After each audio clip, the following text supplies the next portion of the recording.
Welcome to CBN News Watch for this Wednesday, September 22nd. I'm Mark Martin. Today, a budget battle in the House as Democrats move to raise the government's debt limit over Republican opposition.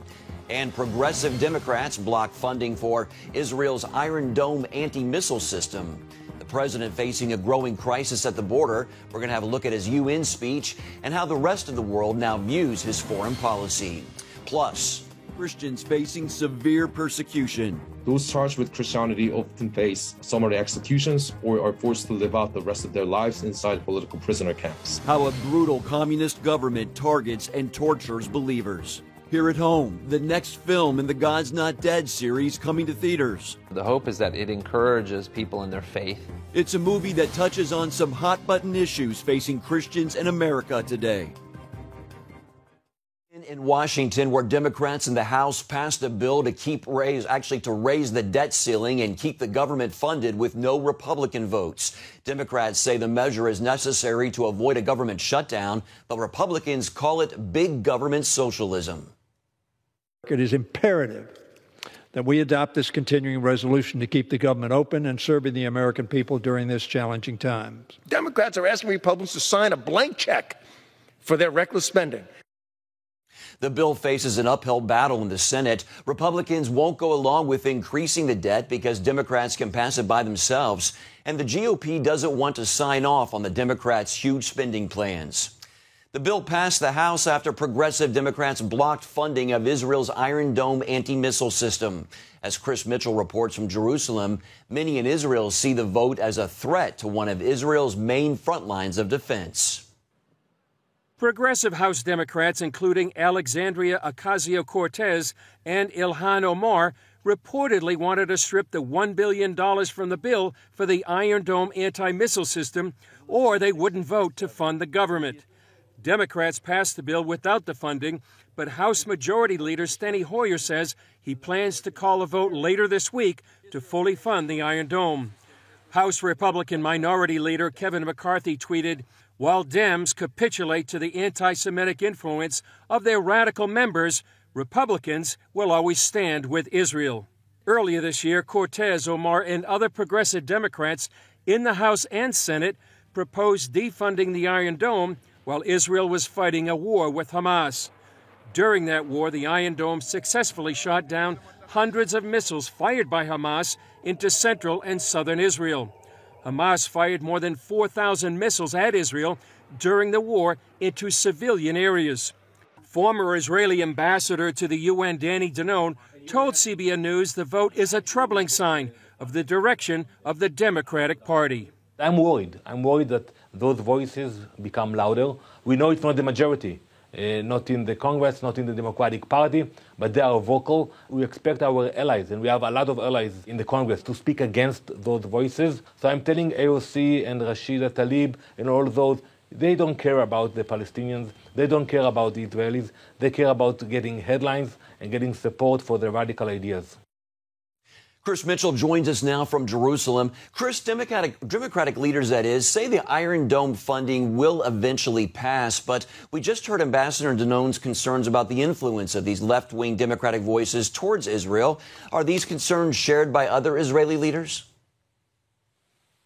Very much so, Mark. In fact, I just got out of a briefing not too long ago with former Israeli ambassador to the U.S., that would be Michael Oren. He said this was unprecedented for two reasons. First time the U.S. Congress has denied military aid, and actually the first time for a defensive system. He says this is a significant victory for the progressive. They're emboldened, and it's a harbinger of things to come and a wake-up call for Israeli leaders. Israeli leaders publicly will say we'll tamp down this down, but Oren said as a U.S. ambassador that was his job to tamp down this publicly. Behind the scenes, it's very troubling, and they may have to rethink the U.S.-Israeli relationship. And it's not just the squad in the House. Members of the Senate, like Elizabeth Warren, Bernie Sanders, they too were advocating defunding of the Iron Dome earlier this year during the war between Hamas and Israel. How important is the Iron Dome to Israel? Mark, it's huge. It's their front line of defense. The wars that have been fighting for years right now have been with Hamas, potentially with Hezbollah up on the northern border. It's protected Israelis throughout the country. It's a technological marvel. If you see it in action, it's amazing. You can just see rockets flying out of Gaza. You can see the Iron Dome actually follow those rockets and knock them down. And it's not only saved Israeli lives, but Palestinian lives as well. Why? Because it's prevented a ground war into Gaza for years. And so this vote actually hurts people on both sides, and it really seems designed to weaken Israel during this time. And as I said, many Israeli leaders are thinking this is a harbinger of things to come because the progressive wing of the Democratic Party is getting louder and stronger. How do Israeli leaders feel about Biden saying the U.S. would go back to the Iran nuclear deal if Iran wouldn't agree to it or would agree to it? Well, that's another troubling front for Israeli leaders. And Prime Minister Bennett actually just met with Biden about Iran. He was trying to convince him to come on board with the Israeli position. He didn't seem to be able to do that. Israel right now is looking at Iran getting closer and closer to weapons-grade uranium, which would be 90%. Right now, they're about 60%. And as Michael Oren said, he warned Israel, they're not sure the U.S. will actually stand with Israel when they confront Iran. Defense Minister Gantz, Foreign Minister Yair Lapid, Prime Minister Bennett, they're all concerned about how and when the U.S. will stand as they potentially confront Iran militarily about their nuclear program. All right, our Middle East Bureau Chief Chris Mitchell from Jerusalem. Thanks as always, Chris, for your insights. Here at home, President Biden pledges to get the migrant crisis at the border under control. That as both parties are upset over the situation surrounding Haitian migrants. Charlene Aaron has the story. The Biden administration is struggling to get control of the crisis at the border as bipartisan criticism of its handling of the problem intensifies. Homeland Security Secretary facing tough questions on Capitol Hill Tuesday over the migrant crisis at the border. How many people have been returned? How many people are being detained?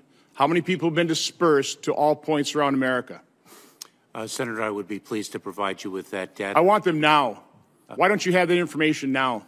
Senator, I do not have that. More than 14,000 migrants have surged the border over the past week, many from Haiti, a country recently devastated by a massive earthquake and political violence. The Haitian migrant crisis comes as the border has already been swamped by the highest number of migrants in 20 years, reaching over 200,000 in both July and August. Thousands seeking asylum under a Texas bridge have already been sent back to their home countries. Both Democrats and Republicans are critical of the White House's handling of the crisis. The Biden administration believes it can process remaining migrants by the end of the week. According to the Associated Press, two officials say many Haitian migrants are actually being released in the U.S., undercutting the Biden administration's public statements that the thousands in the camp faced immediate expulsion.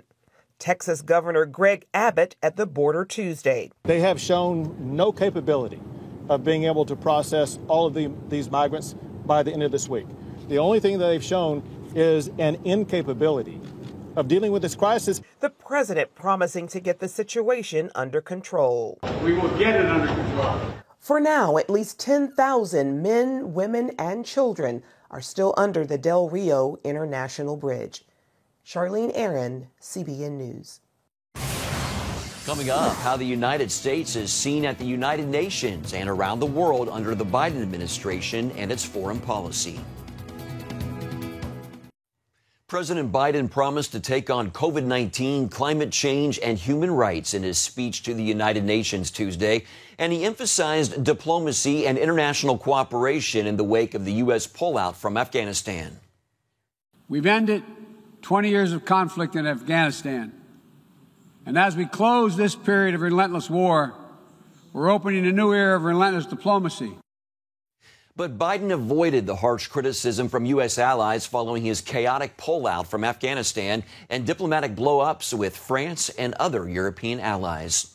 Our senior international correspondent Gary Lane joins us now with a closer look at the Biden foreign policy and our relationship with the United Nations and our allies. Welcome, Gary. Glad to be with you, Mark. Yeah, thanks for your help this morning. Sure. First of all, let's talk about, are most European nations unhappy with the United States right now, and specifically the Biden administration? And are we going to see that play out at the UN? Well, I don't know how that's going to be played out at the UN, but at least the NATO members aren't happy with Joe Biden because of Afghanistan. Remember, they fought side by side with American troops there, and then when it came time for withdrawal, they begged President Biden to extend his deadline, and he did not do that. They wanted to get their property out of Afghanistan. They wanted to evacuate their citizens, and Joe Biden left them hanging. So there's still a lot of hard feelings over that one, Mark. Also, the recent French nuclear deal that went south when the United States decided to trade with Australia. Yeah, let's talk about that. Why do you think the United States decided to make this nuclear submarine deal with Australia?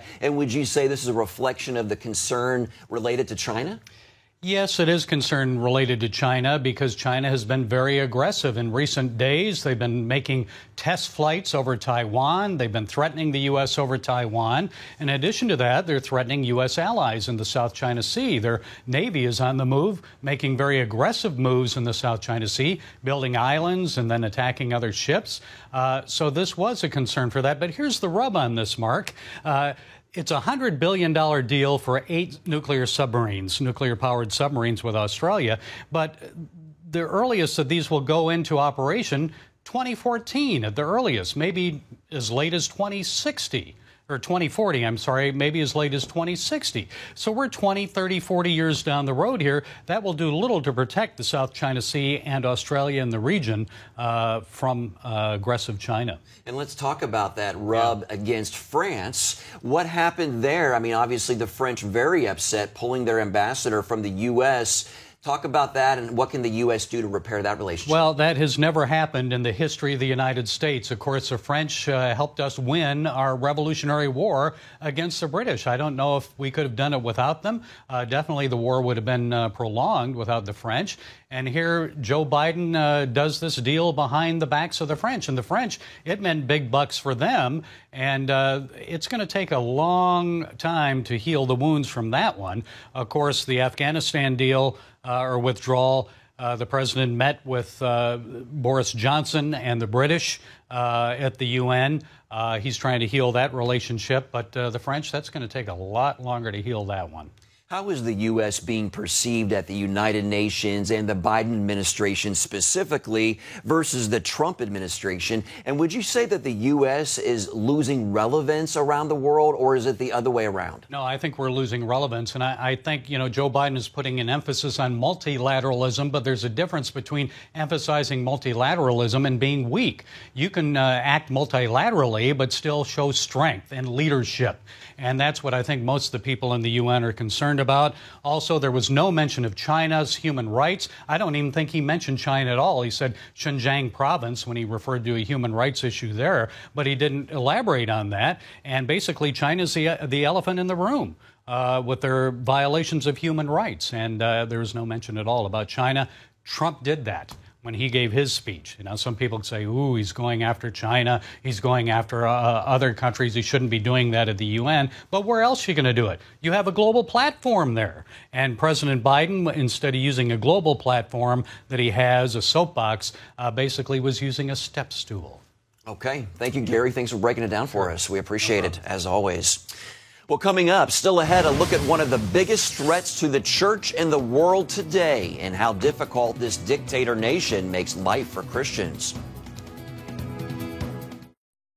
It's no secret the North Korean regime has no tolerance for religion, but a new report details the horrific punishments Christians face if caught practicing their faith. CBN's Jennifer Wishon has the troubling details. The report details how the Workers' Party of Korea, led by Kim Jong-un, targets and tortures Christians, then goes to great lengths to conceal its crimes. The report spells out terror committed by the regime, designed to remove all traces of Christianity, and reveals the campaign to exterminate all Christian adherents and institutions has been brutally effective.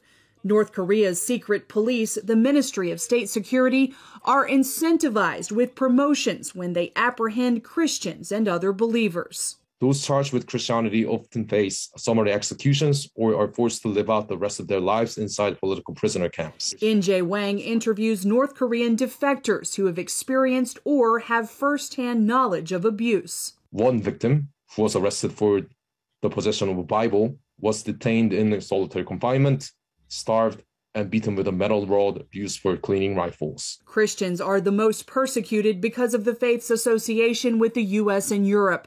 Undercover government spies search for any evidence of worship, making it impossible for Korean Christians to congregate without being reported.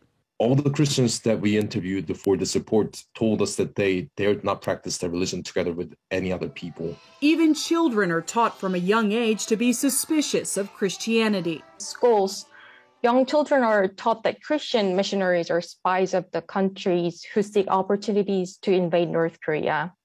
And they're shown graphic images of missionaries sucking the blood of children to show how malicious they are. And they're taken to state-run exhibition halls where religious adherents are presented as murderers, spies, and where Bibles are displayed as trophies taken from enemies of the state. The big question, what can be done to deter these atrocities in a country so closed off from the world?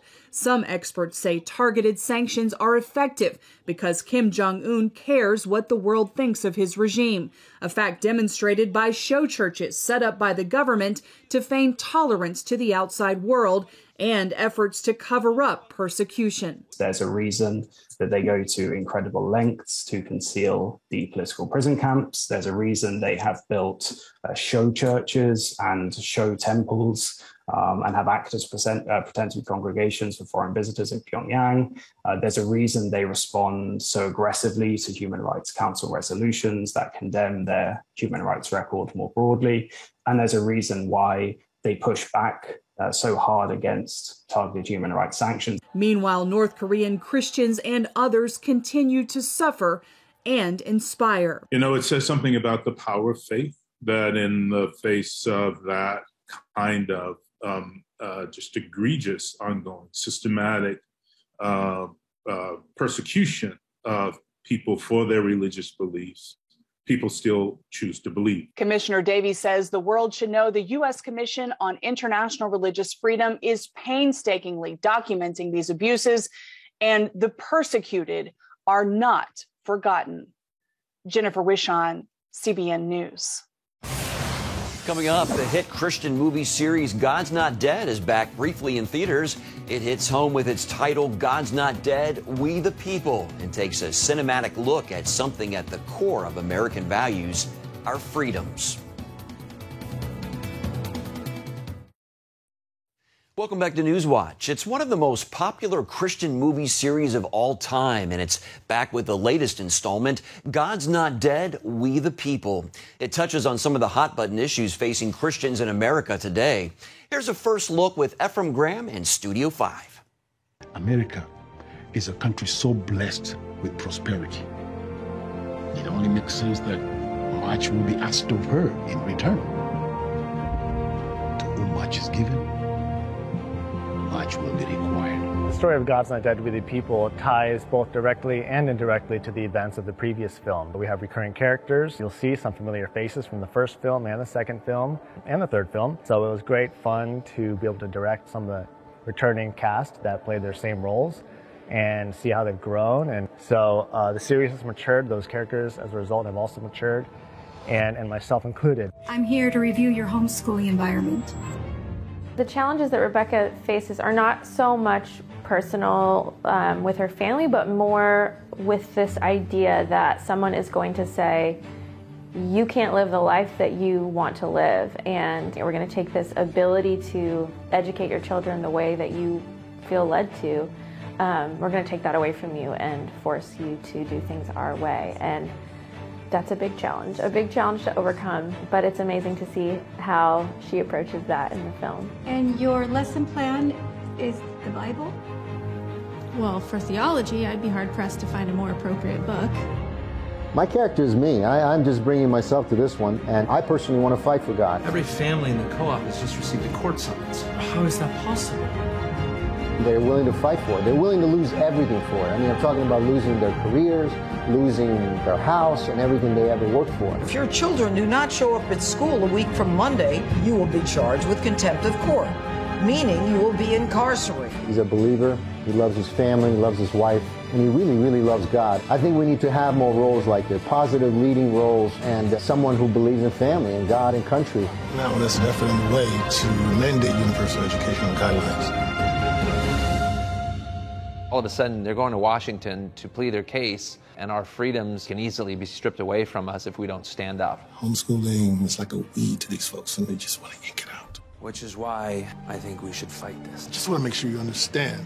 In the midst of these movies, that the characters hopefully are organic, that people can relate to, and some of the issues that, you know, are relevant in their lives, in each and every one of our lives in different ways. The hope is that it encourages people in their faith. Your beliefs do not exempt you from the law, Mr. McKinnon. America was founded on these principles, and if we just throw them away... I think we're done here. A congressperson that is on their side, I think it's important and unique into itself. They insist on trampling believers' rights. Well, sir, they are in for a fight. I feel confident in this movie, because it's very timely, probably overdue. I think they can find some solace to know that if you choose to fight, maybe this is a pretext or a manual to help you understand how you can. A government of the people, for the people. Looks powerful. Well, God's Not Dead, We the People will be in theaters for only a few days, October 4th through the 6th. And you can catch Studio 5 with our Ephraim Graham tonight at 8:30 Eastern on the CBN News Channel, or you can see it on the CBN News app. Well, that's going to do it for this edition of CBN News Watch. Remember, you can find more of our news programs on the CBN News Channel anytime or online with cbnnews.com. Also, tell us what you think about the stories you've seen. You can do that by emailing newswatch@cbn.com or talk to us on Facebook, Twitter, and Instagram. Hope you'll join us next time. Have a great day.